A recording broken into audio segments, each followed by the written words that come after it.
வணக்கம். புது புது அர்த்தங்கள் நிகழ்ச்சிக்கு வரவேற்கிறோம். இன்றைய நிகழ்ச்சியில் கலந்து கொள்வதற்காக காங்கிரஸ் கட்சியை சேர்ந்த திரு அமெரிக்கை நாராயணன் அவர்களும் அரசியல் விமர்சகர் திரு நித்யானந்தன் அவர்களும் அரங்கத்திற்கு வந்திருக்காங்க. வணக்கம். பாமக ஆட்சி அமைத்தால் பாரதிய ஜனதாவுக்கு துணை முதலமைச்சர் பதவி வழங்கப்படும் அப்படின்னு ராமதாஸ் பேசியிருக்கிறார். எப்படி பார்க்குறீங்க அவருடைய கருத்தை?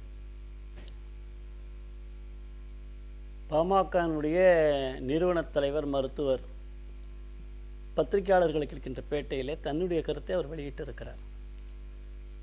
அவருடைய முதலமைச்சர் கோரிக்கை என்பது அன்புமணி அவர்களை முதலமைச்சர் ஆக்க வேண்டும் என்பது ஆரம்பத்திலிருந்தே அவர்கள் சொல்லிக் கொண்டு வருகிறார்கள். அவருடைய கட்சியின் நிலை அதுதான். அப்படி பாஜக அதை ஏற்றுக்கொள்ளுமானால் அல்லது எவரேனும் அவருடைய கட்சியை அன்புமணி அவர்களை முதல்வராக ஏற்றுக்கொள்வார்கள் என்று சொன்னால் பாஜகவில் துணை முதல்வர் பதவி கொடுப்பதற்கு தயாராக இருக்கிறேன் என்று அவருடைய விருப்பத்தை தெரிவித்திருக்கின்றார். எனவே இதை ஏற்றுக்கொள்ள வேண்டுமா வேண்டாமா என்பது ஒரு தேசிய கட்சி அதனுடைய தலைமை முடிவு செய்ய வேண்டியது. அவருடைய பெரிய மனது அவர் துணை முதல்வர் பதவி பாரதிய ஜனதா கட்சி விட்டுக் கொடுப்பாக முதலியே சொல்லியிருக்கிறார். இன்னும் எந்த அளவிற்கும் பேச்சுவார்த்தை நடக்கவில்லை, அந்த அளவில் இருக்கிறது. நீங்கள் எப்படி பார்க்குறீங்க? அதாவதுங்க, எல்லாருக்கும் முதல்வராக வரணும்னு ஒரு ஆசை இருக்குது. அதில் ஒன்றும் தவறு இல்லை. ஒவ்வொரு கட்சியும் அதை விரும்புறதுலையும் தவறு இல்லை. அத்தைக்கு மீசை முளைச்சா சித்தப்பா தான் பார்ப்போம். ஒரு நாள் இருக்குது. அதாவது இதெல்லாம் சும்மா ஹேஷியங்களும் அங்கே பொசிஷனிங் தான். இப்போ எது எந்த நடக்கும், எந்த கூட்டணி இருக்க போது எல்லாமே இதுவாக இருக்குச்சே. ஒவ்வொருத்தரும் இப்போ இவர் முதல்வராக இருக்கணும்னு நினைக்கிறாரு, விஜயகாந்த் முதல்வராக இருக்கணும்னு நினைக்கிறாரு. தமிழகத்தில் முதல்வர்கள் ஓட்டர்ஸை விட வருங்காலத்தில் அதிகமாகிடுவாங்கன்னு தோணுது. பார்க்கணும். பாரதிய ஜனதா தலைமையில் தமிழகத்தில் ஒரு கூட்டணி அமையும் அப்படின்னு பாரதிய ஜனதா தலைவர்கள் பேசிட்டு இருக்கிற நிலையில் பாமக ஆட்சி அமைத்தால் துணை முதலமைச்சர் பதவி பாரதிய ஜனதாவுக்கு கொடுக்கப்படும் அப்படிங்கிறத எப்படி புரிஞ்சுக்கிறது? அதுதான் நான் சொன்னேன். பாமகவினுடைய நிலை அது. அவர் அவருடைய கருத்தை வெளியிட்டு இருக்கிறார். இது முதல் கட்ட அவருடைய சிந்தனை. பாஜகவுடன் கூட்டு வந்தால் அதற்கு துணை முதல்வர் என்று சொன்னால் கூட்டு பாஜகவோடு ஏற்படுமோ என்ற ஆதங்கம் கூட அவருக்கு இருக்கலாம். ஆக இது முதல் கட்ட சிந்தனையாகத்தான் கொள்ள வேண்டும். பாரதிய ஜனதா கட்சி தான் தங்களுடைய முதல்வர் வேட்பாளர் யார் என்று அறிவிக்க இருக்கின்றார்களோ அல்லது தேர்ந்தெடுக்கப்பட்ட பின்னாலே சட்டமன்ற உறுப்பினர்கள் தேர்ந்தெடுக்கக்கூடியவர்களைத்தான் தாம் ஆதரிப்போம் என்பதோ இந்த நிலையெல்லாம் அவர்கள் செயற்குழு கூட்டி எல்லோருமாக சேர்ந்து மேலிடம் முடிவு செய்துதான் அறிவிக்க முடியும். ராமதாஸ் அவர்கள் கட்சியினுடைய தலைவர். அவர் என்ன வேண்டுமானாலும் பேசலாம். அவருக்கு மேல் வேறு மேலிடம் கிடையாது. எனவே அவர் துணை முதல்வர் பாரதிய ஜனதா கட்சிக்கு கொடுப்பதாக சொல்லியிருப்பதே நிச்சயமாக ஒரு மாநில பாமக என்ற ஒரு மாநில கட்சி பாரதிய ஜனதா கட்சி இங்கே கால் ஊன்ற முடியாது என்று சொன்னவர்கள் மத்தியிலே இது ஒரு துணை முதல்வர் பொறுப்பிற்கு எங்களால் கொடுக்க முடியும் என்ற அளவிலே உள்ள ஒரு கட்சி என்ற அங்கீகாரமாக முதல் கட்டமாக இதை எடுத்துக்கொள்ளலாம். அது மட்டுமல்ல, பாரதிய ஜனதா கட்சியில் இருந்தவர்கள் தான், தேசிய ஜனநாயக முன்னணி இருந்தவர்கள் தான் பாமக இருக்கின்றவர்கள் என்பதாகத்தான் கருத வேண்டும். இன்னும் பிரிந்து போய் எதிர்த்து போட்டியிடவில்லை. அதே போலத்தான் விஜயகாந்த் அவர்களும். நண்பர் சொன்னதை போல முதலமைச்சர் வேட்பாளர்கள் வரிசையாக நிற்கின்றார்கள். வாக்காளர்கள் என்ன செய்ய போகிறார்கள், எந்த கட்சிக்கு அல்லது எந்த கூட்டணிக்கு வாக்களிக்கப் போகிறார்கள், பிறகு எந்த கூட்டணி அதிக இடங்களை பெற்று முதலமைச்சரை யாரை தேர்ந்தெடுக்கும் என்பது நாம் இப்பொழுது சொல்வது ஒரு ஆர்வமாகத்தான் இருக்கும். தேசிய கட்சி என்ற அளவிலே தேசிய ஜனநாயக கூட்டணியில பாமக இருக்கிறது அப்படின்னு முரளிதர் ராவ் பேசுறாரு. தேசிய ஜனநாயக கூட்டணிக்கு பாமக வரணும் அப்படின்னு இல கணேசன் பேசுறாரு. அப்ப இருக்கிறாங்க அப்படின்னு ஒரு தலைவர் பேசுறாரு, வரணும் அப்படின்னு ஒரு தலைவர் பேசுறாரு. தேசிய தலைமையோடு தான் கூட்டணியில இருக்கிறோம் அப்படின்னு பாமக சொல்லுது, தமிழக தலைமையோடு கூட்டணி இல்லை அப்படின்னு அவங்க சொல்றாங்க. இதையெல்லாம் எப்படி புரிஞ்சுக்கிறது, எப்படி பார்க்கறது? தேசிய தலைமையோடு தான் கூட்டணியிலே இருக்கிறோம் என்று சொன்னால் பாமகவிற்கு ஒரு பாராளுமன்ற உறுப்பினர் இருக்கிறார்கள். அவர்கள் அந்த ஒரு பாராளுமன்ற உறுப்பினர் பாரதிய ஜனதா கட்சியினுடைய தீர்மானங்களை ஆதரிக்கலாம். அவ்வளவுதான், அந்த அளவிற்கான வேலை. ஆனால் தேசிய கட்சியோடு இருக்கிறேன் என்று சொன்னால் மாநில பாஜக தேசிய கட்சியை விட்டு வெளியே கிடையாது. எனவே தேசிய கட்சி என்று சொன்னால் நான் உன்னோடு தான் பழக்கம், உன் கை எனக்கு தேவையில்லை என்று சொன்னால் மனிதன் என்று சொல்லப்படுற உறுப்புகள் அத்தனையுமே அந்த மனிதனுக்கு சொந்தமானது தான். ஆக என்னுடைய கையும் என்னுடைய காலும் என்னுடைய தலையும் எல்லாமே நித்தியானந்தம் தான். இதில் பிரித்து தமிழ்நாடு பாஜக வேறு தேசிய பாஜக வேறு என்று பிரித்து பார்ப்பது என்பது அது எந்த கண்ணோட்டத்திலே அவர்கள் பேசுகிறார்கள் என்று தெரியவில்லை. ஆக தேசிய கட்சியோடு கூட்டணி என்று சொன்னாலே பாஜகவுடைய ஜனநாயக முன்னணியில் அவர்கள் இருக்கிறார்கள் என்றுதான் பொருள். சரி, இது ராமதாஸ் சொன்னதுக்கான விளக்கமா நான் பார்க்கிறேன். இது மாதிரி இலகணேசன் ஒரு கருத்தையும் முரளிதர் ராவ் ஒரு கருத்தையும் மாற்றி மாற்றி சொல்றாங்களே. வெவ்வேறு கருத்துக்களாக நான் எங்கே சொல்லியிருக்கிறார்கள்? இன்னும் தேசிய ஜனநாயக கூட்டணியில் இருக்கிறது அது முரளிதர் ராவ் என்று அகில இந்திய தலைமை சொல்லியிருக்கிறது. முரளிதர் ராவுடைய கருத்து. இலகணேசன் என்ன சொல்றாரு? கூட்டணிக்கு வரணும் அப்படின்னு சொல்றாரு. கூட்டணிக்கு வரணும் என்று சொல்வதற்கு காரணம், தமிழகத்தை பொறுத்தவரையில் அன்றாடம் ஏதேனும் சம்பந்தம் இல்லாமலாவது ஒரு அறிக்கை தேசிய ஜனநாயக கூட்டணியோ மோடி அவர்களை பற்றியோ ராமதாஸ் அவர்கள் விட்டுக்கொண்டே இருக்கிறார்கள். அது பாரதிய ஜனதா கட்சியை விமர்சிக்கின்ற, மோடியை விமர்சிக்கின்ற அளவிலே அந்த அறிக்கைகள் கூட இருக்கின்றன. அப்படி இருந்தும் அவர் தேசிய பாஜக, தேசிய ஜனநாயக கூட்டணி, அகில இந்திய அளவிலே நாங்கள் கூட்டணியிலே இருக்கிறோம் என்று அன்றாடம் விமர்சித்துக் கொண்டு சொல்லுகின்ற பொழுது இல்ல சரியா தான் சொல்லிருக்காருன்னு புரிஞ்சுக்க முடியுது. முரளிதர் ராவ் தேசிய தலைமையில இருந்து ஒரு கருத்தை சொல்றாரு. மக்களுக்கு தமிழக தலைமை வந்து கூட்டணிக்கு வரணும்னு சொல்றாரு அப்படிங்கிறாங்க அப்படின்னு வச்சுக்கிற போது அப்ப ராமதாஸ் சொல்றது சரியா தானே இருக்கு, ஒத்து போகுது தானே. முரளிதர் ராவ் தேசிய தலைமை, அவரு கூட்டணியில இருக்கிறதாக சொல்றாரு. ராமதாஸ் நாங்க தேசிய தலைமையோட கூட்டணியில இருக்கிறோம் அப்படிங்கறது ஒத்து போச்சு. இலகணேசன் கூட்டணிக்கு வரணும்னு சொல்றாரு. அப்ப ராமதாஸ் நாங்க கூட்டணியில இல்ல அப்படின்னு சொல்ற கருத்தோட ஒத்து போகுது அப்படின்னு தானே இருக்கு. அப்ப கரெக்டா தானே இருக்கு. ராமதாஸ் சொல்றதை ஜஸ்டிஃபை பண்றாங்கன்னு எடுத்துக்கலாமா? அவர் கூட்டணியில் இல்லை என்று அவர் சொன்னாலும் கூட இலகணேசன் அவர்களை போன்ற தேசிய தலைவர்கள், பொறுப்பில் இருக்கக்கூடியவர்கள் கூட்டணியில் நீங்கள் இல்லை என்று சொல்லக்கூடாதுன்னு நேரடியாக சொல்ல முடியாது. என்னை போன்றவர்கள் சொல்லலாம், தேசிய கூட்டணியில் நீங்கள் இருக்கிறீர்கள் என்று சொன்னால் மாநிலத்திலும் நீங்கள் இருக்கிறீர்கள், இது வேறு கட்சி அல்ல என்று என்னால் சொல்ல முடியும். ஆனால் ஒரு கட்சியினுடைய தலைவர்கள் அன்றாடம் சந்தித்து பிரச்சனைகள் வரும்பொழுது சந்திக்கின்ற பொழுது அந்த இடத்தை வெற்றிடமாக வைத்திருப்பார்கள், நேரடியாக சொல்ல மாட்டார்கள். மக்கள் குழப்பிவிடக்கூடாது, அன்றாடம் ஒரு அறிக்கை வந்து கொண்டிருக்கிறது, எனவே அவர் தேசிய கூட்டணிக்கு வருவார், இன்றைக்கு மாற்று கருத்து வராமல் போய்விடுவாரோ என்ற அச்சம் யாருக்காவது இருக்குமானால் நிச்சயமாக அவர் இங்கேதான் இருக்கிறார் என்று முரளிதர் ராவ் சொல்லுகிறார். நிச்சயமாக அவர் வருவார் என்று தமிழக மக்களுக்காக இலகணேசன் அவர்கள் சொல்லுகிறார். இது ரொம்ப குழப்பமா இருக்கு. அது இல்லைங்க, மக்கள் குழம்பியிருக்காங்களா இல்லை, இவர்களும் பாரதிய ஜனதா கட்சி நிச்சயமாக குழம்பி இருக்கிறாங்க அவருடைய விளக்கத்திலேயே வருது. இது இப்படித்தான் இருக்கும். அதாவது இவங்க வந்து 2 குதிரையில் சவாரி பண்ண பார்க்குறாங்க. பாரதிய ஜனதா கட்சியை பொறுத்த வரைக்கும் சரி, அவர்கள் கூட்டணியில் உள்ளவர்களும் பற்றியும் பார்த்தீங்கன்னா 3-4 குதிரைகளை சவாரி பண்ண பார்க்குறாங்க. இது வந்து ஒரு குழப்பமான நிலையை வந்து மக்கள் மத்தியிலும் அவர்கள் சிந்தனையிலும் உருவாகி இருக்கின்றதா நீங்கள் சொல்கிற மாதிரி தெளிவாக இருக்குதுன்னா. சரி, 2 குதிரையில் சவாரி பண்ணுறாங்க, 4 குதிரையில் சவாரி பண்ணுறாங்கன்னா குறைந்தபட்சம் சவாரிக்கான ஒரு முயற்சியாவது எடுத்துக்கிறாங்க அப்படின்னு நம்ம பார்க்கலாம். காங்கிரஸ் கட்சி குதிரையே இல்லாம இருக்கா, இல்ல சாரதி இல்லாம இருக்கா, அது எப்படி புரிஞ்சுக்கிறது? காங்கிரஸ் கட்சி தமிழகத்துல தனித்து விடப்பட்டிருக்கு அப்படின்னு பார்க்கலாமா? நீங்க எப்படி வேணாலும் பார்க்கலாம், உங்களுக்கு அந்த உரிமை இருக்குது, நான் அதை மறுக்கவே முடியாது. நாங்கள் தெளிவான சிந்தனையுடன் இருக்கிறோம். எங்களுக்கு வந்து ஆர்கனைசேஷனலாக we are for the poor, அடித்தட்டு மக்கள், தலித்துக்கள்,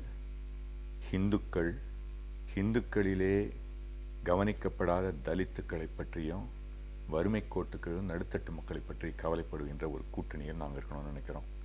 மத சார்பற்ற, அதாவது இவங்க சூடோ ஹிந்துஸ் தவிர்த்து விட்டு மத சார்பற்ற அனைத்து மதங்களையும் ஒன்று சேர்க்கின்ற ஒரு கூட்டணியிலே நாங்கள் இருக்கின்றோம் என்று நினைக்கின்றோம். அது வந்து இவங்களை மாதிரி சும்மா பேசிக்கிட்டு இருக்குல்ல, இதுக்கெல்லாம் யார் ஒத்து வருவாங்க அப்படின்னு நினைக்கிறீங்க? விஜயகாந்த் தான் ஒத்து வருவார், அவருக்கு தான் அழைப்பு விடுக்கப்பட்டிருக்கு காங்கிரஸ் தரப்புல இருந்து. இப்போ நீங்க சொன்ன இந்த அஜெண்டாவெல்லாம் அவர் ஃபுல்ஃபில் பண்ணுவார் அப்படின்னு உங்களுக்கு நம்பிக்கை இருக்கா? நான் சொல்றேன், எங்களுக்கென்று ஒரு அஜெண்டா இருக்கு, நிச்சயமாக தெளிவான அஜெண்டா, இவங்க மாதிரி குழப்பமான அஜெண்டா இல்லை.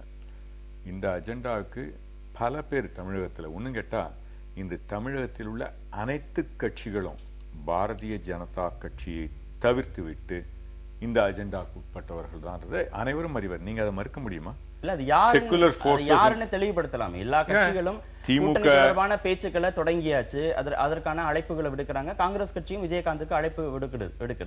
இதை கூட்டணி தொடர்பான பேச்சுவார்த்தையை காங்கிரஸ் இது வரைக்கும் தொடங்கவே இல்லைன்னு சொல்ல முடியாது. அப்ப யாருக்கெல்லாம் நீங்க அழைப்பு விடுக்கிறீங்க? காங்கிரஸ் தலைமையில தனியாக கூட்டணி அமைக்கப்பட போகிறதா? பாரதிய ஜனதா அதற்கான பேச்சுக்களை தொடங்கிடுச்சு, திமுக அதற்கான பேச்சுக்களை தொடங்கிடுச்சு, மற்ற கட்சிகளும் பேசுறாங்க. காங்கிரஸோட நிலைப்பாடு என்ன நிலைப்பாடு? காங்கிரசினுடைய நிலைப்பாடு, secular forces should unite against the so-called pseudo-Hindutva forces. அதாவது போலி இந்துக்களுக்கு எதிரான ஒரு கூட்டணி இங்கே அமையும் என்பதில் நாங்கள் தெளிவாக இருக்கிறோம். அதில் வந்து அந்த கூட்டணிகள் ஏன் இவங்க சொன்ன பிஎம்கே இருக்கலாம், விஜயகாந்த் இருக்கலாம், திமுக இருக்கலாம், இது மாதிரி இன்னும் கேட்டால் இன்று எங்களுடைய நிலையை பார்த்தீங்கன்னா ஏறக்குறைய எல்லா கட்சிகளும் பாரதிய ஜனதா கட்சியை தவிர்த்து அதிமுக கூட கூட்டணி அமையலாம். நிச்சயமாக அதை மறுத்து முடியாது. ஆனால் வாய்ப்புகள் மிக குறைவு என்பதுதான் இன்றைய நிலை. அதிமுகவோட கூட்டணி நிச்சயமாக பாஜகவோட எங்களுக்கு கூட்டணி இல்லை சார். அதை நான் தெளிவாக சொல்ல முடியும். அது ஒண்ணு மட்டும் தான் இல்லை அப்படின்னு எடுத்துக்கலாமா? ஆமா, அதிமுக கூட கூட்டணி வரக்கூடிய வாய்ப்புகள் குறைவுன்னு சொல்லலாம். அதையும் கூட இது பண்ண முடியாது. மீதி எல்லாமே, ஏன்னா நீங்க 1000 பேர் சொல்லலாம், உங்களுக்கே அது தெளிவாக இருக்கும். மக்களும் பார்த்துக்கிட்டு தான் இருக்காங்க. எலெக்ஷன் கிட்ட வரத்தான் இந்த கூட்டணிகள் வரும். பேச்சுக்கள்ன்றது வெளிப்படையாக பேசுகின்ற பேச்சுக்கள் மட்டுமல்ல, பலருடன் தொடர்பு கொண்டிருக்கிறார்கள். எங்களுடனே பல பேர் பேசிக்கின்றிருக்கிறார்கள். இது எல்லாத்தையும் டிவியில் உட்காந்து பேசக்கூடிய விஷயங்கள் தான். விஜயகாந்துக்கு அழைப்பு விடுக்கிறது, கட்சிகள் அழைப்பு விடுக்கிறாங்க. அது ஒரு அரசியல் நாடகம். தேர்தல் வருவதற்கு முன்பு வரைக்கும் இந்த நாடகம் நடக்கும் அப்படின்னு ராமதாஸ் சொல்றார். அதைத்தான் மீண்டும் சொல்லுகிறேன். அவருடைய கருத்தை அவர் சொல்லுகிறார். ஆனால் பல குதிரைகளை சவாரி செய்யக்கூடிய பாஜக என்று சொன்னார்கள். பல குதிரையில் சவாரி செய்வது என்பது அரசியலே இயல்பு. தேர்தல் வருகின்ற வரை, கூட்டணி அமையும் வரை யாரோடு யார் கூட்டணி இருப்பார்கள் என்று அறுதியிட்டு சொல்ல முடியாது. இளங்கோவன் அவர்களே திராவிட முன்னேற்றக் கழகம் ஆட்சியில் பங்களித்தால் கூட்டு சேர தயார் என்று நிபந்தனை விதிக்கிறார். அந்த அளவிலே காங்கிரஸ் இருக்கிறது. விஜயகாந்தை அழைக்கிறார்கள். ஆக விஜயகாந்த் தான் முதல்வர் என்று சொல்லுகிறார். எப்படி இது? எத்தனை குதிரை இது? கற்பனை குதிரையிலே சவாரி செய்வதை விட தேசிய ஜனநாயக கூட்டணியிலே இருந்தவர்களோடு நாங்கள் இணக்கமாக இருப்பதற்கான முயற்சிகளை செய்வோம் என்பது நிதர்சனமான உண்மையான வேலை அல்லவா?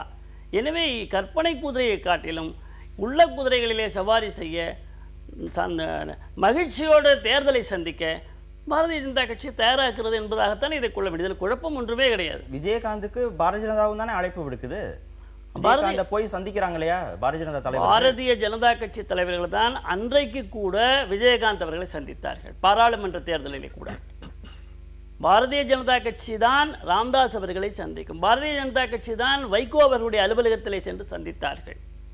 தமிழகத்திலே பாரதிய ஜனதா கட்சி பலம் பெற வேண்டும் என்று சொன்னால், எங்கள் ஈகோ என்று சொல்வார்களே, எங்களுக்கு இருமாப்பு இருக்கிறது, நாங்கள் வர முடியாது, நாங்கள் பெரியவர்கள், நாட்டை ஆளுகிறவர்கள் என்ற சிந்தனையெல்லாம் விடுத்து தமிழக மக்களுக்கு எப்படி நன்மை செய்ய வேண்டும், தமிழக மக்களுக்கு மத்திய ஆட்சியினுடைய நன்மைகள் எல்லாம் எப்படி போய் சேர வேண்டும் என்ற கண்ணோட்டத்திலே பார்க்கின்ற பொழுது தான் என்பதை தவிர்த்து எல்லோருடன் சேர்ந்து மக்களை நல்லாட்சி தருவதற்கான முயற்சிகளை நாம் ஏற்படுத்த வேண்டும் என்ற சிந்தனையிலே தான் பாரதிய ஜனதா கட்சி இருக்கிறது. முயற்சி எடுக்கப்பட்டிருக்கு. விஜயகாந்த் போய் சந்திப்பதற்கு எடுக்கப்பட்ட முயற்சிகள் மாதிரி பாமக போய் சந்திப்பதற்கான முயற்சிகள் இது வரைக்கும் எடுக்கப்பட்டிருக்கா? எலெக்ஷன் முடிஞ்ச பிறகு 2014ஆம் ஆண்டு எலெக்ஷன் முடிஞ்ச பிறகு ஏன் இத்தனை தொகுதிகளை நின்னோம், இத்தனை தொகுதிகளை நம்ம தோற்று போனோம் அப்படின்னு கூட்டணி கட்சி தலைவர்கள்லாம் சந்திச்சு ஒரே ஒரு ஆலோசனை கூட்டம் இது வரைக்கும் தேசிய ஜனநாயக கூட்டணியில் நடந்திருக்கு அப்படின்னு நம்மளால சொல்ல முடியுமா? இப்போ சமீப காலத்துல விஜயகாந்துக்கு கொடுக்கக்கூடிய முக்கியத்துவத்தை பாமக இருக்கு இல்லைன்னு மாற்றி மாற்றி அறிக்கைகள் மூலமாக, கருத்துக்கள் மூலமாக தான் சொல்லப்படுகிறதே தவிர அவரை போய் நேரில் சந்திச்சு இல்ல அவங்க உங்களை சந்திப்பதற்கான வாய்ப்புகள் ஏற்படுத்துவதற்கான எந்த விதமான ஒரு சீனுமே கிரியேட் ஆகவே இல்லை. அதை எப்படி நீங்க எல்லாரையும் நாங்க இணைச்சு பயணிப்போம் அப்படிங்கிறதுல அதை எப்படி ஆக்கப்பூர்வமா எடுத்துக்க முடியும்? நீங்கள் ஊடகத்துறையிலே இருக்கின்றீர்கள். விஜயகாந்த் அவர்களுடைய ஒரு தனி மனிதனுக்காக அந்த கட்சியிலே இருக்கக்கூடிய வாக்கு வங்கி என்பது உங்களுக்கும் தெரியும், அரசியல் இயக்கத்தில் உள்ளவர்களுக்கும் தெரியும். அதுபோன்றே பாமகவிற்கு எந்த பகுதியிலே வாக்குகள் இருக்கிறது, அவர்களுக்கு என்ன வாக்கு இருக்கிறது என்பது எல்லோரும் அறிவர். எனவே பாமக ஓரளவிற்கு பாராளுமன்றத்திலே ஒரு உறுப்பினர் இருக்கிறார். பாரதிய ஜனதா கட்சியிலே ஏற்கனவே ராமதாஸ் அவர்கள் மத்திய அமைச்சராக இருந்திருக்கின்றார்கள். எனவே அவரை பேசி நாம் சமாதானப்படுத்திக் கொள்ள முடியும். ஏனென்றால் நம்மை தெரிந்தவர் அவர். அரசியலுக்காக அறிக்கைகள் விடலாம். ஆனால் விஜயகாந்த் அவர்களோடு நாம் இன்னும் அரசியல் பங்கு அல்லது அவரோடு நாம் இன்னும் அதிகாரப்பூர்வமான அதிகாரம் செலுத்தக்கூடிய எந்த விதமான கூட்டணியிலும் இருந்தது கிடையாது. தேர்தல் கூட்டணியிலே மட்டுமே இருந்திருக்கிறோம். அது ஒரு புதிய கட்சியாக கூட தமிழகத்தில் இருந்து கொண்டிருக்கிறது. எதிர்கட்சியாக இருந்தாலும் ஒரே ஒரு நாடாளுமன்ற தொகுதியை பாமக வச்சிருக்கு அப்படிங்கிறதுனால அது பாரதிய ஜனதாவுக்கு கடமைப்பட்டிருக்கு அப்படின்னு கடமைப்பட்டிருக்கிறது என்பதல்ல. பாரதிய ஜனதா கட்சியுடைய தன்னம்பிக்கை அன்புமணி அவர்களிடம் பேசினால் புரிந்து கொள்வார்கள் என்ற ஒரு தன்னம்பிக்கை இருக்கிறது. விஜயகாந்தை கட்சிகள் அழைப்பது தேர்தல் நேர நாடகம், மார்ச் மாதம் வரைக்கும் அது நடக்கும், தேர்தலுக்கு முன்பு வரைக்கும் அது நடக்கும் அப்படின்னு ராமதாஸ் சொல்றதை நீங்க எப்படி பார்க்குறீங்க? அதாவது இது நாடகமா இல்லையான்றதில்ல, நாடகமே இந்த உலகம்தான். எல்லாரும் அரசியலில் ஒருவருக்கொருவர் இது மாதிரி ஒரு பொசிஷனிங் நடப்பது இந்த தேர்தலில் எல்லா தேர்தலையும் நடக்குது. அவர் சொன்ன மாதிரி விஜயகாந்துக்கு என்று ஒரு 5% வாக்கு இருக்குது. அதனால் அதை வந்து மக்கள் 5-7% இருக்கும். அதனால் அவரை கூட்டா ஒரு வலுவான கூட்டணி அமைக்கக்கூடிய வாய்ப்பு உண்டு என்று அனைத்து கட்சிகளும் நினைப்பது இயல்பு. அந்த நிலையில் அவருக்கு எல்லா கட்சிகளும் காங்கிரஸ் உட்பட அழைப்புகள் விடுக்கின்றன என்பதுதான் உண்மை.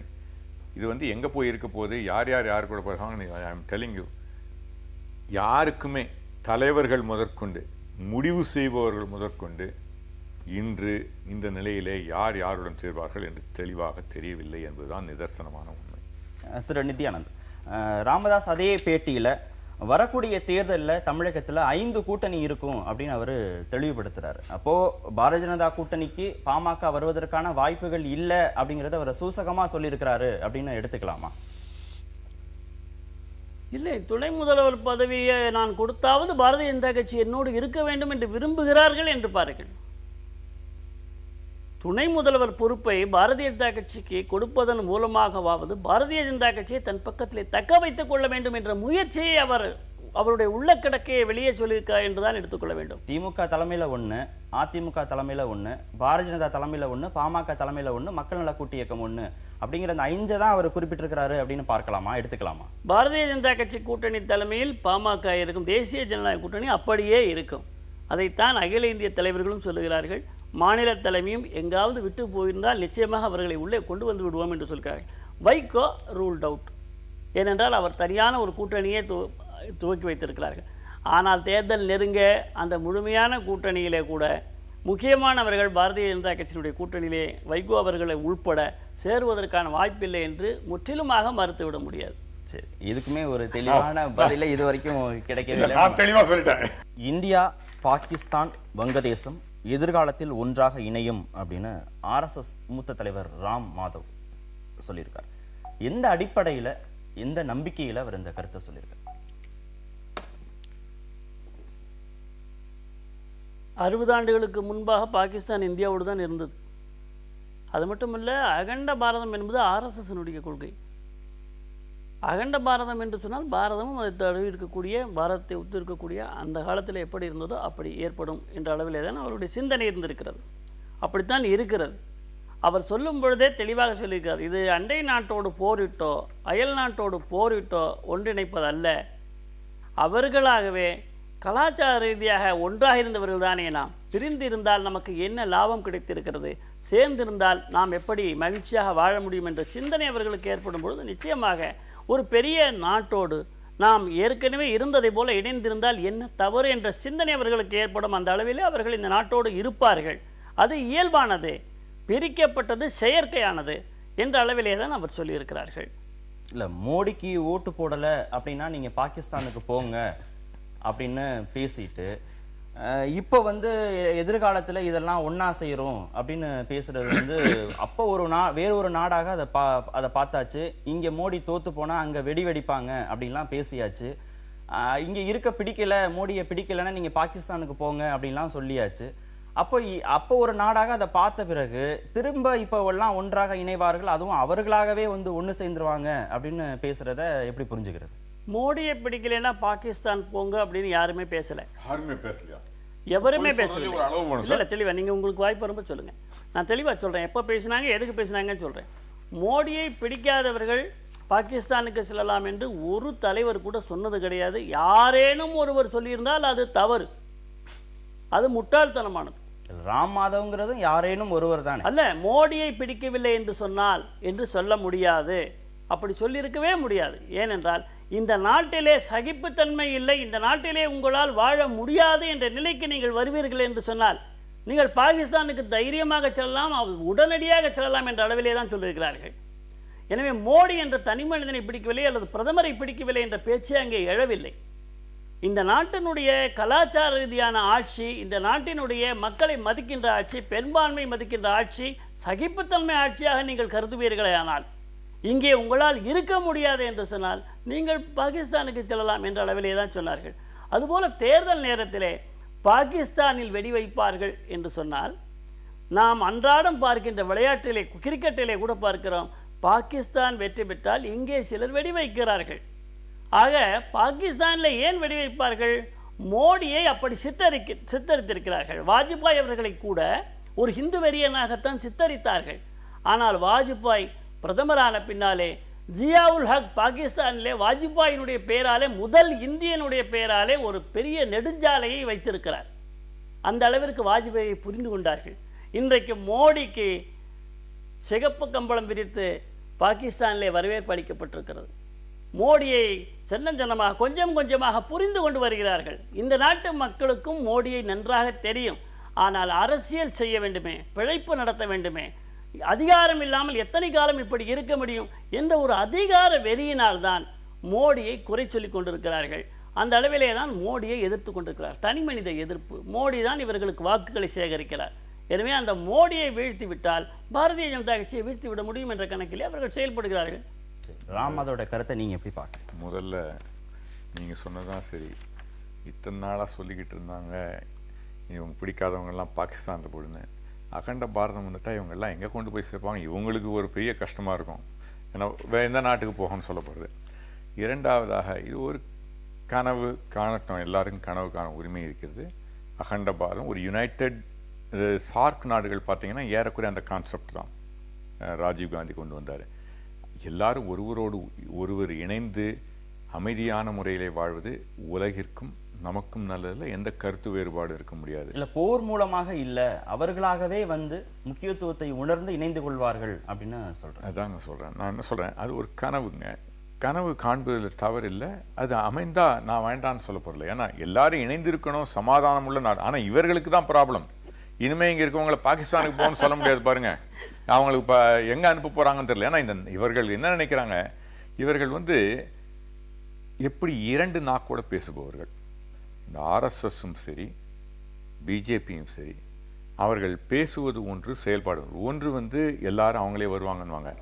ஆனால் ஒருவரை ஒரு நாட்டை பிரித்தாளுகின்ற வழியிலே ஜாதி, மதம், மொழி, இனம் என்ற பெயரிலே ஒருவரை ஒருவர் பிரிக்க பார்ப்பாங்க.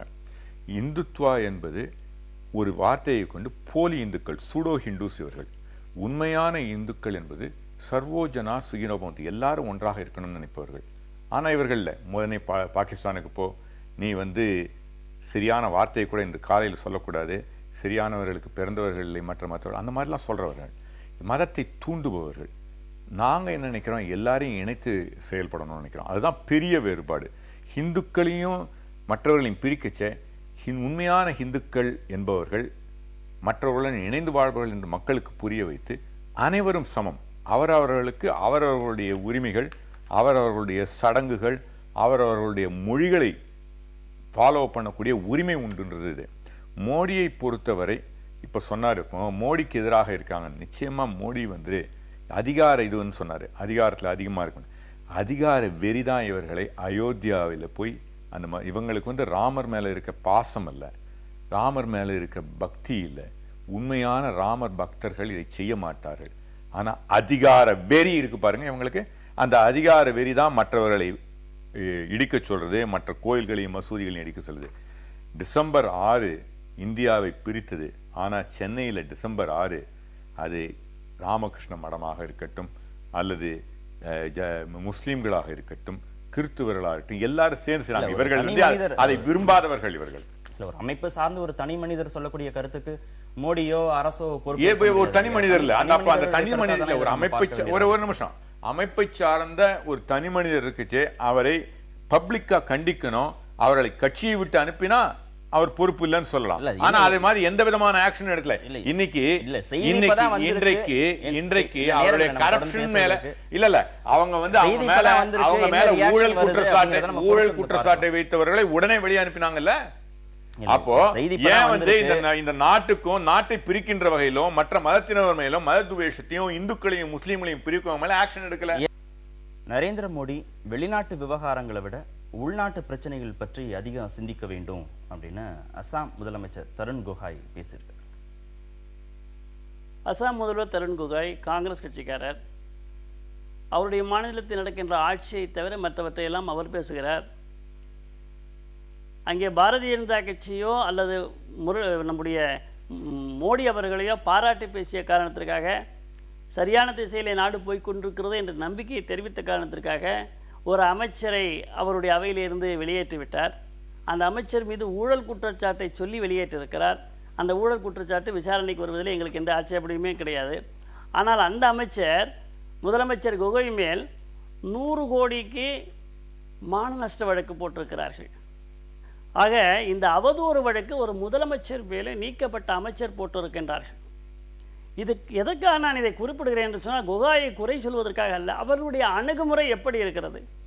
மோடி மக்கள் தேர்ந்தெடுக்கப்பட்ட பிரதமர், இந்த நாட்டிற்கு எது நல்லது என்று செய்யக்கூடிய திட்டங்கள் அவரிடத்திலே இருக்கிறது. மக்களால் தேர்ந்தெடுக்கப்பட்டவர், மாற்று கட்சியை சேர்ந்தவர் அப்படிங்கிறதுனால வந்து ஏதாவது ஒரு கூடுதல் தகுதி இருக்கா என்ன? விமர்சனங்களே செய்யக்கூடாது. விமர்சனங்கள் செய்யலாம். நான் அந்த விமர்சனத்தை விமர்சிக்கிறேன்.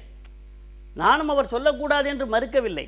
அந்த விமர்சனத்தில் உள்ள கண்ணோட்டம் என்னவாக இருக்க முடியும் என்ற ஆய்விலே தான் நான் இங்கே பேசுகிறேன். இதுகாரும் 60 ஆண்டுகள் காங்கிரசினுடைய மற்ற நாடுகளோடு இருந்த உறவு எந்த அளவிற்கு இந்த நாட்டை உயர்த்தியிருக்கிறது, அல்லது மோடி அவர்கள் வந்து 1.5 ஆண்டுகளுக்குள்ளாகவே எப்படி வாஜ்பாய் அவர்கள் 77 வெளிவிவகார அமைச்சர் ஆனவுடனே அண்டை நாடுகளை எல்லாம் நட்பு நாடுகளாக மாற்றினாரோ அதே பாதையிலே இன்றைக்கு மோடி சென்று கொண்டிருக்கின்றார். அது நாட்டிற்கு மிக மிக அவசியம்.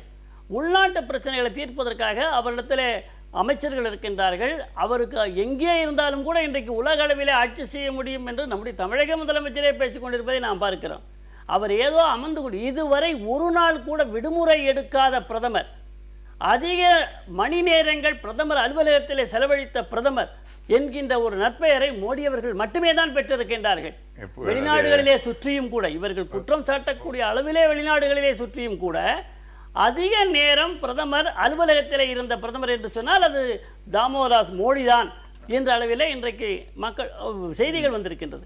உழைக்காம இருந்தா குறை சொல்லலாம், தூங்கினா குறை சொல்லலாம், ஆனா என்னோட துரதிர்ஷ்டம் நான் அதிகமா உழைக்கிறேன் ஆனாலும் குறை சொல்றாங்க அப்படின்னு மோடி வருத்தம். இவர் முதல்ல சொன்னாரு, அவர் சொன்னதிலே கருத்து வேறுபாடு இருப்பாங்க. அதிகமாக பிரதமர் இல்லைன்னு, அவர் இந்தியாவிலேயே இருக்கிறதில்ல, அப்புறம் தாங்க அவர் பிரதமர் ஆஃபீஸில் இருக்குது. ஒரு பிரதமர்ன்றது எங்கே இருந்தாலும் உழைத்து கொண்டு தான் இருப்பார்கள். அவர்களுக்கு இது கிடையாது. இன்னும் கேட்டால் இவர் நமது மன்மோகன் சிங் அது மாதிரி தான் உழைத்தார். ஆனால் இவர் தலைப்புச் செய்திகளிலே உருவாக்குகின்றதில் இருக்கிறது, நாட்டை நிர்வகிப்பதிலோ அதில் இல்லை. நான் சொல்லலை, இது அவரை சேர்ந்த அவர் கட்சியை சேர்ந்த அருண் ஷோரி சொன்னது, அதுதான் உண்மை. இன்றைக்கு பாகிஸ்தான் போனதோ மற்றவைகள் போனதோ ஒரு பிம்பங்கள் தான். இவர் சொன்னார், மோடியுடைய எல்லாருமே ஒத்துக்கிறாங்க, மோடி அதிக நாட்கள் வெளிநாடுகளில் செலவழிக்கிறாங்கன்னு. ஆனால் let us look at that. இதில் ரிசல்ட் என்ன? இந்தியாவை சுற்றி உள்ள நாடுகள், முதல்ல நேபாள் இந்தியாவுடைய மிக நல்ல உறவு. இன்னும் கேட்டால் இவங்கெல்லாம் சொல்லிக்கிட்டு இருந்தாங்க இந்து நாடுக்குள்ளான உறவு இருந்தது. இன்னைக்கு நேபாளுக்கும் இந்தியாவுக்கும் உறவு இருக்கிறதுலேயே மோசமான நிலையில் இருந்தது மோடி ஆட்சிக்கு வந்த போது உண்மை. இவர் ஆட்சிக்கு வந்த பிறகு 900 தடவை 900 தடவை சீஸ்ஃபயர் நடந்திருக்கு. அவர் அவ்வளோ ஸ்ட்ராங்காக பேசின மோடி நேற்று போனது 900 தடவை சீஸ்ஃபயர் நடந்தால் மறந்துட்டார். 56 இன்ச் மோடி என்னாச்சு, 6 இன்ச்சு கூட இல்லாமல் அங்கே போய் சரண் அடைஞ்சிருக்காரு. மூன்றாவதாக, எந்த ஒரு நாட்டிலும் அந்த நாட்டினுடைய தலைவர் மற்ற நாட்டில் இருக்குச்சு, உலகெங்கும் அந்த நாட்டில் சண்டைகள் இருந்தாலும் ஊடுருவல் நடக்காது. இந்த சைனாவுடைய பிரதமர் இருக்குச்சு, பக்கத்தில் நம்ம நாட்டில் அவங்க இதை பிடிச்சிக்கிட்டு இருந்தாங்க, பேனரை பிடிச்சிக்கிட்டு இருந்தாங்க. இதை விட வெட்கக்கேடு இந்தியாவுக்கு இருக்க முடியாது. இலங்கையில் அவங்க வந்த உடனே எல்லாம் அப்படியே வந்தாங்க. இன்றும் தமிழக மீனவர்கள் இலங்கை சிறையில் இருக்காங்க. போன வாரம் கூட நம்மளுடைய படகு சிறைபிடிக்கப்பட்டுள்ளது, மீனவர்கள் சிறைபிடிக்கப்பட்டுள்ளார்கள். பர்மாவில் போய் நாட்டை இது பண்ணிட்டாங்க. இன்னைக்கு பர்மாவுடைய இருந்த உறவும் போச்சு, பெருசாக தம்பட்டம் அடிச்சுக்கல. தம்பட்டம் அடிப்பதும் அழகாக ஷோ காட்டுவதும் டிவிக்கு வேலை செய்வதும் மட்டுமே இந்த மோடியினுடைய வேலையாகிவிட்டதை ஒழிய, நீங்க தெளிவா பாருங்க, நான் சொன்னதுல ஏதாவது தவறு இருந்தா சொல்லுங்க. இந்தியாவுடைய அண்டை நாடுகள் உறவு மேம்பட்டுள்ளதா? எப்படி பொய் சொல்றதே அளவு கிடையாதா? இரண்டாவதாக, இந்த உள்நாட்டில் என்ன நடந்திருக்கு? இவர் பேசினாரு, போய் கேஸ் போடட்டும், விசாரணை நடத்தட்டும். ஏன் அருண் ஜெய்ட்லி மேல விசாரணை நடத்தல?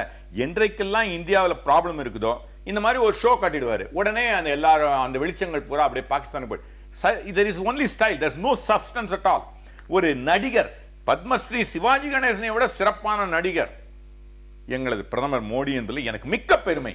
என்ன ரிசல்ட் கிடைச்சிருக்கு? இத்தனை வெளிநாடுகள் போறாரு, நேருக்கு பிறகு ஃபாரின் பாலிசி அதை ரொம்ப ஸ்ட்ராங் பண்ணவர் வாஜ்பாய், அதை இன்னும் ஸ்ட்ராங் பண்றாரு மோடி அப்படின்லாம் சொல்லப்படுகிறது. ரிசல்ட் என்ன? நேபாளத்தில் என்ன ரிசல்ட்? ஸ்ரீலங்காவில் என்ன ரிசல்ட்? இன்னைக்கு வரைக்கும் அந்த பிரச்சனைகள் அப்படியே தானே இருக்கு. வருஷம் இருக்கு. பாகிஸ்தான்ல 900 இது வரைக்கும் வரலாறு காணாத விதமான 18 மாதங்கள் நடந்திருக்கின்றது எனக்கு ஸ்டாட்டிஸ்டிக்ஸ் இருக்கு. மோடி அவர்கள் பாகிஸ்தான் விமான நிலையத்துக்கு சென்ற பொழுது அங்கே சென்று மண்டியிடவில்லை, தஞ்சம் புக செல்லவில்லை. பாகிஸ்தானுடைய பிரதமர் வந்து இதுகாரும் எந்த நாட்டிலும் பாகிஸ்தானில் இந்திய பிரதமருக்கு கிடைக்காத ஒரு வரவேற்பு நேராக வந்து அழைத்து சென்றது இல்ல, தவறு, அதுவும் போய். அவர் பாகிஸ்தான் பிரதமர் வந்து அங்க அழைத்துட்டு போல, அங்க ஒரு அதிகாரி அனுப்பிச்சாரு, அங்கேருந்து ஹெலிகாப்டர்ல போய் அவர் இடத்துல இறங்கின பிறகு பாகிஸ்தான். ஏங்க போய் சொல்றீங்க? சரியா பேப்பர் படிங்க, இல்ல போய் சொல்லாதீங்க. இல்ல உங்களுக்கு வரவேற்பு என்பது அவர் அழைத்து தான் மோடி அது இல்ல, நீங்க நேரா வந்தான்னு இப்ப சொன்னீங்க. நீங்க சொல்றது போய் இருக்கா இல்லையா பாருங்க. நான் guarantee I bet you right now. அவர் வந்து நேரா வந்து அழைச்சு போல. ஏன் இத கூட போய் தானே? இல்ல இல்ல, நீங்க போய் சொன்னா குறுக்கிட வேண்டாம். நீங்க பொய்ன்னு சொல்லியாச்சு இல்லையா? திரும்பி எத்தனை தடவை சொன்னாலும் போய் தானே? ஆமா. அப்புறம் சும்மா இருங்க. ஆமா, தெளிவுபடுத்தணும். கொஞ்சம் சும்மா இருங்க, தெளிவுபடுத்தலாம். நேபாளை பற்றி சொன்னார்கள். நேற்றைய முந்தைய நாளுடைய செய்திகளை இவர் படிக்கவில்லை. நேபாள் மண்டியிட்டு இருக்கிறது. நேபாள் இந்தியா என்ன ஒரு கோரிக்கையை வைத்ததோ, எந்த ஒரு வழிகாட்டுதலை தந்ததோ, அந்த வழிகாட்டுதல் அடிப்படையில் இன்றைக்கு நேபாள் வந்திருக்கிறது. மாவோயிஸ்டுகள் பிடியிலிருந்து நேபாள் விலகி வந்திருக்கிறது. இவற்றையெல்லாம் புரியாமல் அகில உலக அரசியலை நாம் பேச முடியாது. எங்க உள்நாட்டு விவகாரங்கள்ல இந்தியா தலையிடுகிறது அப்படின்னு ஐநாவுல போய் நேபாள் புகார் கொடுத்து எப்ப சொன்னது? புகார் கொடுத்திருக்கிறது. நேற்றைய முன்தினம் என்ன ஆயிருக்கிறது? புகார் கொடுக்கவில்லை என்று நாம் இருக்கவில்லை. நேற்றைய முன்தினம் என்ன அறிக்கை வந்திருக்கிறது? இன்டர் பண்ண விரும்புறேன். இந்தியாவினுடைய வழிகாட்டுதலின்படி நேபாள் சென்று கொண்டிருக்கிறது. இல்ல இல்ல, அதான் மண்டியிடுதாங்க ஒரு நாடு. இது வந்து இதாங்க உங்களுக்கு தி பிக் பிரதர் ஆட்டிட்யூட் இருக்குங்க. மண்டியிடுது, என்னங்க மண்டியிடுது? வெக்கப்பட வேணாம் இந்த மாதிரி வார்த்தைகள்ல. ஒரு மகிழ்ச்சி பாகிஸ்தான் மக்களிடையே இருக்கிறது. மோடி அவர்கள் வந்ததற்காக பாகிஸ்தானில் மகிழ்ச்சி என்று சொன்னால், இங்கே இருக்கக்கூடியவர்கள் சகிப்புத்தன்மை அற்ற மோடி என்று சொல்லக்கூடியவர்கள் பாகிஸ்தானுக்கு பதில் சொல்லட்டும். தேச பாதுகாப்புல சாகசம் செய்ய வேண்டாம். லாகூர்ல தேநீர் குடித்ததற்கான அதற்கான விலையை இந்தியா விரைவில் கொடுக்கும் அப்படின்னு பாகிஸ்தான் பிரதமரோட பாகிஸ்தான் பயணத்தை காங்கிரஸ் விமர்சனம் செய்தோம். நிச்சயமாக விமர்சனம் செய்தோம். ஏனென்றால் பாகிஸ்தான் நம் நாடு என்றைக்கு பிரிந்து பாகிஸ்தானாக போயிடும் அன்றிலிருந்து நாம் போரை தவிர வேறு கண்டது கிடையாது. ஒன்று சொற்போர் அல்லது போர். ஆனால் மோடி அவர்கள் வந்த பிறகு 1.5 ஆண்டுகள் தான், 18 ஆண்டுகள் 18 திங்கள் தான் ஆயிருக்கிறது. 2 ஆண்டுகள் ஆனதாக இருக்கட்டும். 2 ஆண்டுகளுக்குள்ளாக 65 ஆண்டுகளிலே சாதிக்க முடியாததை, சுதந்திர போராட்டத்திலே கலந்து கொண்ட மாவீரர்கள் தியாகிகள் செய்ய முடியாததை சுதந்திரத்துக்கு பிறகு பிறந்த மோடி உடனடியாக தீர்த்து வைப்பார் என்று இவர்கள் ஏற்பது என்ன மேஜிக் பேண்டா வச்சிருக்கிறார்? கடந்த காலங்கள்ல 5 ஆண்டுகளிலே என்னுடைய ஆட்சி முடிந்த பின்னாலே நான் மக்கள் மத்தியிலே வருகிறேன், மதிப்பெண்ணை நீங்கள் கொடுக்க வேண்டும் என்று சொல்லிதான் ஆட்சிக்கு வந்திருக்கிறார்.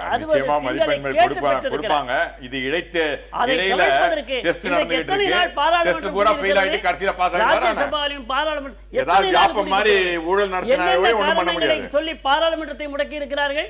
ஒரு காரணமாவது நின்று அந்த காரணத்தை அவர்கள் சாதித்திருக்கிறார்களா? ஒரு காரணமும் கிடையாது. ஒவ்வொரு நாள் ஒரு காரணம். ஒரு வழக்கு இருக்கிறது, சம்மன் அனுப்பப்பட்டிருக்கிறது. அந்த வழக்கிலே சோனியா அக்யூஸ் நம்பர் 1 போய் அங்கே நம்ம கோர்ட்ல போய் நிக்கணும். நம்ம தலைப்பை விட்டு விலகி போறோம். அதற்கும் பாராளுமன்றத்தை முடக்குவதற்கு என்ன தொடர்பு? நான் திரும்ப உங்ககிட்ட வரேன். காங்கிரஸ் கட்சி தனது கடந்த கால ஆட்சி காலத்துல நாட்டை கெடுத்து வச்சிருக்கு.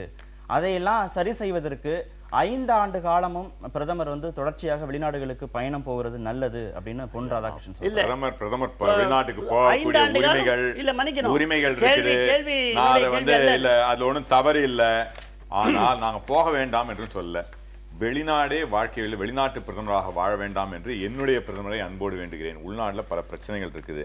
அவர் கட்சியில ஊழல்கள் இருக்குது, வியாபம் ஊழல் இருக்குது, ஜெய்ட்லி மேல ஊழல் இருக்குது. இதையெல்லாம் கவனிங்க. ஜிஎஸ்டி வேணுங்கிறீங்க, பல்டி அடிச்சிங்க. இந்த நாடு வளரக்கூடாதுன்னு பிளான் பண்ணி 4 வருடமாக நீங்க முதலமைச்சராக இருக்கு கடுமையாக ஏற்றீங்க. இப்போ அதே ஜிஎஸ்டியை கொண்டு வரணுன்றீங்க. 24% மக்களுக்கு டாக்ஸ் போடணுன்னீங்க. நாங்கள் 17% போடணும்னு சொல்றோம். இதுல வந்து நாங்க மக்களுக்காக போடுறோம், நீங்க வந்து பணக்காரங்களுக்காகவும் இண்டஸ்ட்ரியலிஸ்டுக்காகவும் பண்ணிக்கிட்டு இருக்கீங்க. இதைத்தான் நாங்க சொல்றோம். இவர் வெளிநாட்டுக்கு இவர் சொன்னார் 18 மாதம். நான் ஒன்றும் கேட்கல. 18 மாதத்துல 900 முறை சிவிலியன்ஸ் முதற்கொண்டு பாகிஸ்தான் பார்டர்ல கொல்லப்பட்டிருக்காங்களா இல்லையா? ஒரே ஒரு நிமிஷம். சிவிலியன்ஸ் முதற்கொண்டு மிலிட்டரி பீப்புள் கொல்லப்படல. போன முறை மிலிட்டரி பீப்புள் கொல்லப்பட்டு அப்படியே ஆஹா இந்தியாவே போய் அப்படியே இந்தியா இதுவே சரண்டர் ஆயிடுச்சு. நீங்க பாகிஸ்தான் பார்டர்ல இருந்து கொன்னுகிட்டு இருக்காங்க நம்ம மக்களை. வெளிநாடுகளுக்கு போகிற போது எந்த விதமான ஒப்பந்தங்களுமே போடல, வெளிநாடுகள்ல இருந்து எந்த விதமான முதலீடுமே வரல, பிரதமருடைய பயணத்தால எந்த விதமான பயனுமே இல்ல அப்படின்னா நீங்க சொல்றது கரெக்ட். G20 நாடுகள்ல முதலீடு பண்ணக்கூடிய நாடுகள் பட்டியல இந்தியா முதலிடத்துல இருக்கு. அதையெல்லாம் நான் பெருமைப்படுத்த விரும்பவில்லை. அது 4 ஆண்டுகள் பிறகு பலன் கிடைக்கும் பொழுது தெரியும். குறுக்கிடுறதுக்கு நீங்க உங்களுக்கு நேரம் கிடைக்கும். முதல்ல நான் தெளிவாக சொல்லிட்டேன், அதுக்கு அவர்கிட்ட பதில் இல்லை. நம்மளுடைய அண்டை நாடுகளில் நம்மளுடைய நாட்டினுடைய உறவு சரியில்லை அப்படின்றத நடுநிலையாளர்கள் அனைவரும் ஒப்புக்கொள்வார்கள், இவரும் ஒப்புக்கொள்வார். ஆனால் இங்கே பேசணும்னு பேசுறாரு, தவறில்லை. அடுத்ததுக்கு வரேன். வெளிநாடுகளுக்கு போக வேண்டாம்னு நான் சொல்லலை, வெளிநாட்டிலேருந்து பணம் வர்றது தவறுன்னு என்று நான் சொல்லவில்லை. ஆனால் இவர் எல்லாவற்றையும் அங்கே போய் சரண்டர் ஆகக்கூடாது. ஃபார் எக்ஸாம்பிள் சைனாவுக்கு போனார், சைனால ரெசிப்ராசிட்டி இல்லாமல் அவங்களுக்கு தராரு. சைனாக்காரங்க இங்க வரலாமா, விசா தேவையில்லை. ஆனா இவங்க அங்க போறதுக்கு என்னங்க இது ஒரு நாட்டு வந்து ஒரு இதுக்கு நமக்குன்னு ஒரு சுயமரியாதை கிடையாது. அதே மாதிரிதான் மற்ற நாடுகள். சில நல்லவைகள் நடக்கல நான் முழுமையாக சொல்ல, இது இன்று கூட சொல்கிறேன். மோடி பாகிஸ்தானுக்கு போனதே தவிர, ஆனா இவர் என்னன்னா இவர் போனதுடைய நோக்கமே உறவுகள் நல்படுத்தணும் இல்ல. he is only again and again தலைப்புச் செய்திகளை காண்பிப்பது மட்டுமே இவருடைய வேலையை ஒழிய ஸ்டைல் இருக்கே ஒழிய சப்ஸ்டன்ஸ் இல்லைங்கிறது தான் என்னுடைய இது. அதே மாதிரி தான் சொன்னாரு. எப்படி அதை இவரை வந்து இந்தியர்கள் மட்டும் இல்லை, வெளிநாட்டவர்கள் நம்ப மாட்டாங்க. ஏன்னா இந்தியாவில் என்ன பண்ணாரு, எலெக்ஷனுக்கு முன்னே GST தவறுனாரு, ஆதார் தவறுனாரு, இவைகளெல்லாம் வேண்டும்ன்றாரு. இப்போ இதே மாதிரி தான் இவர் வந்த உடனே பாகிஸ்தானில் போறவங்களாம் அப்படியே பயந்து நிறுத்திடுவாங்க. 900 முறை நம்ம சிவிலியன்ஸ் சீஸ்ஃபயர் வயலேஷன்ஸ் இருக்கு, நம்ம சிவிலியன்ஸையும் கொண்டிருக்காங்க, மிலிட்டரியும் கொண்டிருக்காங்க. இவர் சொல்வதை யாரும் இல்லை, இவர் ஸ்டைல் தான் இருக்குது அப்படின்னு எல்லாருக்குமே புரிஞ்சுக்கிட்டு தான் இருக்காங்க. அதுதான் உண்மை. உள்நாட்டு விவகாரங்கள்ல கவனம் செலுத்தல, விவசாயிகள் பிரச்சனை பத்தி பேசல, இங்க இருக்கக்கூடிய பாரதிய ஜனதா அமைச்சர்கள் செய்யக்கூடிய ஊழல் பற்றிலாம் அவர் எதுவுமே பேசல. உள்நாட்டு பிரச்சனைகளை கவனம் செலுத்தாம வெளி விவகாரங்கள்ல கூடுதல் முக்கியத்துவம் கொடுக்கிறாரு அப்படிங்கிற குற்றச்சாட்டுக்கு உங்களோட மூச்சு இங்கே ஊழல் என்று ஜேட்லியை சொன்னார்கள். வியாபம் வியாபம் இவற்றையெல்லாம் சொல்லுகிறார்கள்.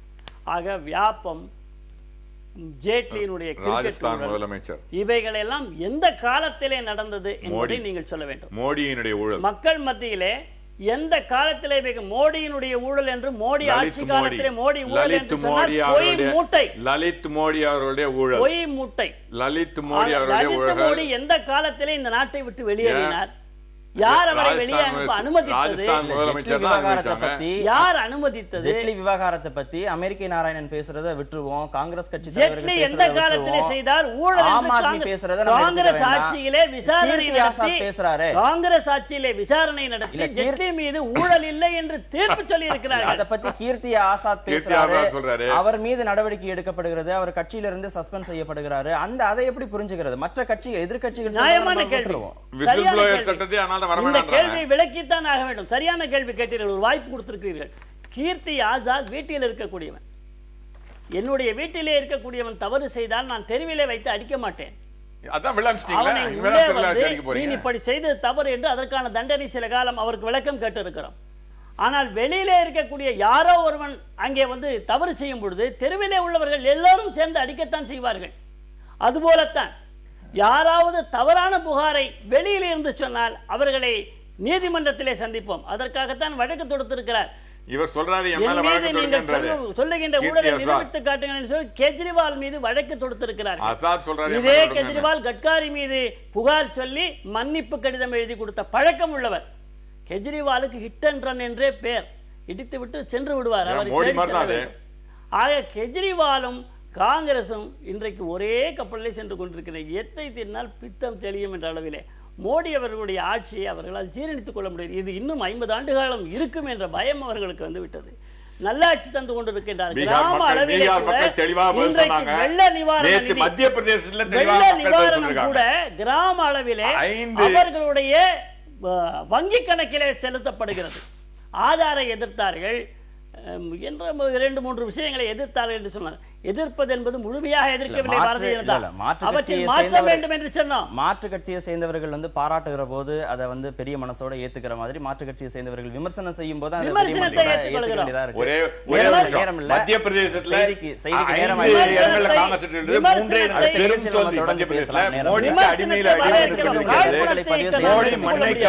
மற்றும் நிகழ்ச்சியில் சந்திக்கலாம். நன்றி, வணக்கம்.